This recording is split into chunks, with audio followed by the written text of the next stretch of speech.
सिया राम, जय हनुमान। कैसे हैं आप लोग? आशा करते हैं सभी लोग बहुत बढ़िया होंगे। आज हम आप लोगों को इस वीडियो के माध्यम से राम नाम से संबंधित एक और नई और बहुत ज्यादा महत्वपूर्ण जानकारी देने जा रहे हैं। ये जानकारी आपके पूरे जीवन को बदल सकती है अगर आपने इस जानकारी को अपने जीवन में उतार लिया तो। बहुत से साधकों का यह प्रश्न होता है कि भैया हम लंबे समय से राम नाम का जाप कर रहे हैं और निरंतर हम राम नाम का जाप करते रहते हैं, लेकिन कभी कभी बीच बीच में ऐसा होता है कि हमारे साथ बहुत बुरा हो जाता है। बुरा होने का मतलब है या तो उनके परिवार में कोई घटना घटित हो जाती है, या फिर उनके साथ में कुछ गलत हो जाता है, या कहीं ना कहीं से उनके जीवन में कोई ना कोई बाधा आ जाती है जो कि उनको राम नाम से दूर कर देती है। तो हमने उनको बताया कि आपके जीवन में यह परेशानी आना एक तरह से परमात्मा की कृपा को आपके जीवन में दर्शाती है, क्योंकि जब आप पर परमात्मा प्रसन्न होते हैं, प्रभु आपसे खुश होते हैं, तो उस समय वो आपको विपत्तियों का हार देते हैं। विपत्तियों का हार का मतलब यह है कि जब तक आपके जीवन में विपत्ति नहीं आएगी, कोई परेशानी नहीं आएगी, कोई दुख नहीं आएगा, तब तक आप जीवन को जीने की जो परख है, जो ज्ञान है, वो आपको प्राप्त नहीं होगा। तो आपको अगर अपने जीवन को जीने की परख और उसके लायक बनाना है, ये सब भगवान की जिम्मेदारी होती है। तो वो परिस्थितियां, वैसी स्थितियां और कुछ आपका प्रारब्ध इसमें बहुत बड़ा रोल अदा करता है।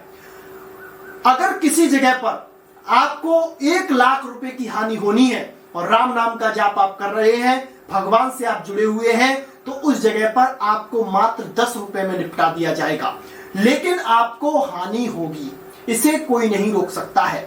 इसी तरह से जब आप राम नाम से जुड़ रहे हैं, राम नाम के जाप में आप आनंदित हो रहे हैं, धर्म से चल रहे हैं, लोगों का भला कर रहे हैं और सब तरह से अपने जीवन को एक अच्छी राह पर ले जा रहे हैं, तो उस समय आपको परखने के लिए, आपको मजबूत बनाने के लिए प्रभु श्री राम जी आपके जीवन में कुछ विपत्तियां देते हैं, कुछ परिस्थितियां देते हैं और कुछ आपके प्रारब्धों को वो काटते हैं। तो इसमें ये मतलब नहीं हुआ कि आप राम नाम का जाप कर रहे हैं तो राम नाम के जाप की वजह से ऐसा हो गया, या फिर आप पूजा पाठ करते हैं उस पूजा पाठ की वजह से ऐसा हो गया, ऐसा कुछ भी नहीं है। हाँ, इसका एक सबसे बड़ा कारण जो होता है वह यह होता है कि आपका प्रारब्ध और आपके जीवन में कोई गलती चल रही है, जो गलती आपको परमार्थ मार्ग में नहीं करनी है, तो उसको आपको दूर करवाया जा रहा है। चाहे वो शारीरिक गलती हो, चाहे वो भौतिक गलती हो, चाहे वो सांसारिक गलती हो, तो उस गलती को उन घटनाओं के माध्यम से आपको, आपसे उनका मोह हटवाया जाता है, आपसे वो घटनाएं दूर करवाई जाती हैं। तब जाकर आपके जीवन में राम नाम की दिव्य कृपा का आभास और जागरण होता है।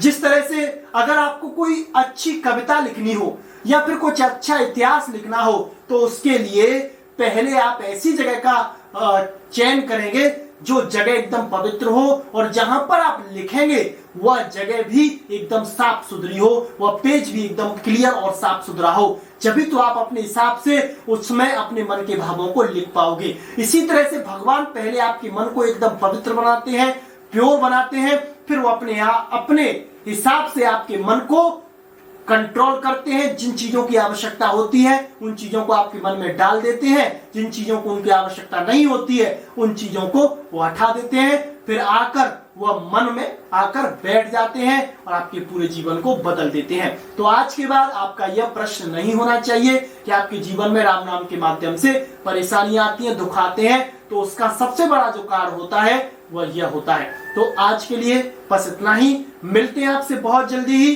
एक और ऐसी नई जानकारी के साथ। तब तक के लिए जय श्री राम, जय जय हनुमान।